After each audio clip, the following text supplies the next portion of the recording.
they calculated for the given response spectrum and for the case of my building. So you can do all this calculation directly by SAP or ETABS or any other softwares. So you don't need really to do it manually. It's very quick, and here it allows you to do your reinforcing. And okay, now linear time history. As I said, linear time history method, when used, shall be based on appropriate ground motion and shall be performed using accepted principle of dynamic. And for those who have yet applied response spectrum, or it's not, I don't suggest to use this until you be familiar with response spectrum to understand it better. Then you can go here. Because here, the trick here is in selecting the appropriate recodes, and whether you are able to do the scaling or not. I mean, it's not so easy for the first time. Well, the result of response spectrum used DS. Yeah, as I said in the beginning, the result can be quite different, not very significant different, but can be difficult. Because there will be some information lost when you use a response spectrum, because response spectrum is an average of different records. But if you use real records, you are taking into account different factors, different frequencies to be considered. And also for this method, for the Indian, the correlation has also to be checked again only for Indian, but doesn't require this. And this method shall, it's almost the same criteria like response spectrum for the case of regular, irregular. I will not repeat that. It's the same criteria. They have the same criteria. So you just have to, instead of selecting response spectrum, you go to your file and you select where is your file, for example, El Centro, and then you run your linear time history. And of course, linear time history. Don't select non-linear, otherwise you have to wait. So you select here just linear. It's time history linear, and then you run your analysis. Of course, don't forget to do this scaling here. I forgot to delete this. This is just non-linear. I will not talk about this. It's non-linear. Okay, let's say for the combinations of. This is combinations of effect of seismic actions. Again, when you do the analysis, of course, you will do it in both directions. And if you are taking also the records, also you will need the records for both directions. And this is the combination that is requested in Indian codes.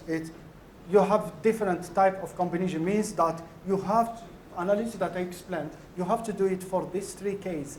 If you have the case of, this is the top, for the case of steel structure. For the case of steel structure, you have to do these three combinations, and you take the most unfavorable case. The most unfavorable case will be taken into account for the design, which means the biggest values of base, shear, and for each floors. So this is the most unfavorable. So you do these three type of analysis. This is the earthquake loads. I will explain then later how this is taken into account. So this is for steel, and this is for concrete, pre-stressed concrete, reinforced concrete, and pre-stressed concrete structures. And you have four different combinations to be checked. This is the definition, as I mentioned later. Now, this is an example. I have earthquake loads in UX directions. Design horizontal earthquake loads. Yes. If I am doing design in one directions, and I know that the earthquakes the lateral load is oriented directly in one orthogonal directions, horizontal, either in X or Y. I mean, there's no orientations, or I'm sure that this is the only one. Means that the EL will be used the ELX. If I'm in other direction, you will be used the other directions. So this is how it's calculated. But in general, we don't do that because it's not true. There is only a certain percentage from other direction can influence, especially if you have again. This is why always use, for example, if I'm in UX direction, I always use 0.3 from other directions. So you do calculation and you do combination for this. So there is plus 30% of the design earthquake load in all directions. So you do your direction that you are interested in, plus 0.3% from the other directions. Okay? And yeah, this is combination. If you want to consider, this is other type, yeah, combination of 2, 3. The response spectrum in the maximum, yeah. Following. Here, here I'm considering the 3 combination. Actually, I will explain later for the Eurocode, I think I have mentioned. So this is a combination if I'm considering the 3 components, the earthquakes, the 2 direction plus 1 vertical. So if I am using analysis in EX directions, that means this one, my main direction, I will use 0.3 from the other direction plus 0.3 for Z directions. And then you have to do these 3 combinations, and you take the unfavorable case for them. Alternatively, you can use this square root of the sum of the square directly. You can use this one, and you put it for the calculations. Just you do just one directions for this is as an alternative. Now for Eurocode. Yes, Eurocode, it's combine this 2 using as square root of some square. It use this because this is combinations. They say that the earthquake is never in one direction. We just take the combination of these 2. So this is the most, and apply it in both directions. So they use this. This is the first directions, or alternatively, they use the second, which is recommended in Indian. In Indian, they recommend this, but of course, plus vertical, if the vertical is taken into account.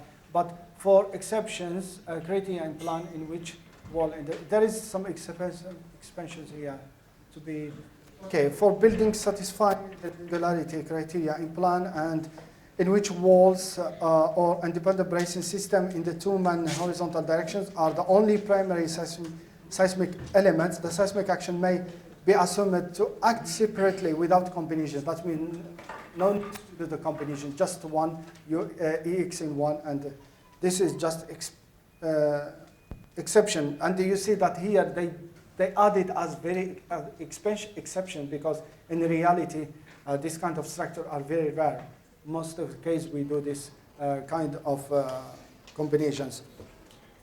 And then for the vertical is taken if you have the PGV, which is AVG, vertical G is greater than 0.25. So here the vertical seismic action should be taken into account.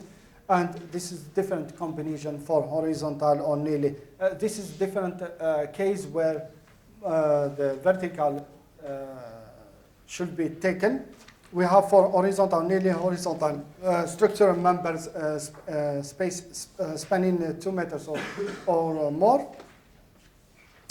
and system cantilever longer than 5 meters. This is some case, exception case of structure that vertical shall be taken into account.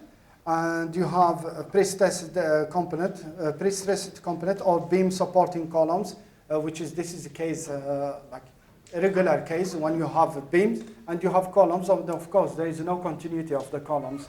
So there will be like an effect coming from the vertical. So this is why it's taken. Or for the case of base isolated structures, always the vertical is taken into account when you have the base isolated structures.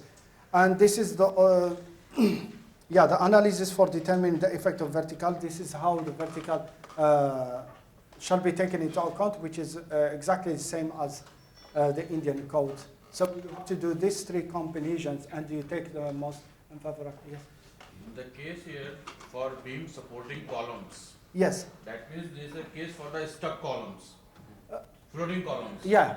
And in Indian code, it is totally almost prohibited. Yeah, it's forbidden. Even, But well, why it is considered in New Zealand code? for some exceptions, some structures, let's say, there are some exceptions, but usually we don't do that. But it's something mostly related to the architectures and just to show it's very nice.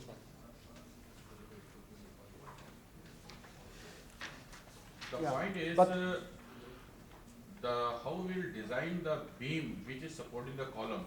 It becomes very heavy. Yes, yes, yes. It's very heavy. Yeah, but of course, I think that they have provided the method, the way how this be considered. Of course, if they are adding here for it, since it's here, that means there is precaution that has been taken into account. Here, look, when you see this, it's not, that doesn't mean that this is must be the case and you are allowed. This is very special cases. Even sometimes we allows the torsion effect, but it's very rare case. It's very specific building.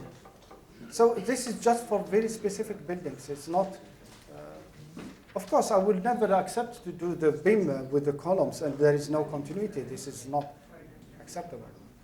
But sometimes there is exceptions. Okay, so now let's talk about, yes.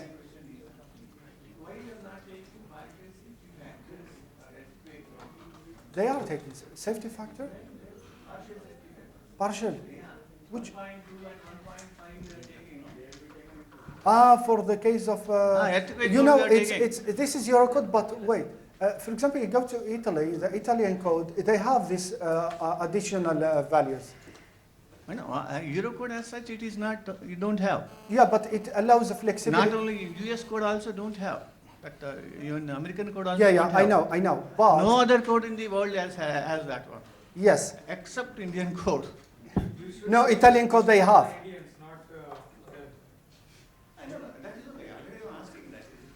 The Italian they have. So some other codes they have. So the torsionary effect is, I think most of you have already, you have an idea about torsionary effect. When there is difference, when you do this type of irregularity of the structures, for example, it's mostly observed when you have shear wall and you have columns, and then there is a distance between center of rigidity and center of mass, and this is produce the moment which is leads to torsional effect. And of course, if I see here, what is the difference between all this? Yesterday, I think Professor Singh has mentioned that when this concentration is in the center of building, I mean, the effect torsion become higher, and we can see it from here. You see the values in red color. This is values. It will show you how this increase when it's here. First, I am assuming it at the corner, which is this is most observed case. Now they are doing it at the corner, and then they try to add more other walls elsewhere in order to reduce. Or you can find it here and here. And this is, you will see the difference between here. So this is the case, and you see the rotation is 0.5. And then if I go, for example, to this, you have 6.5.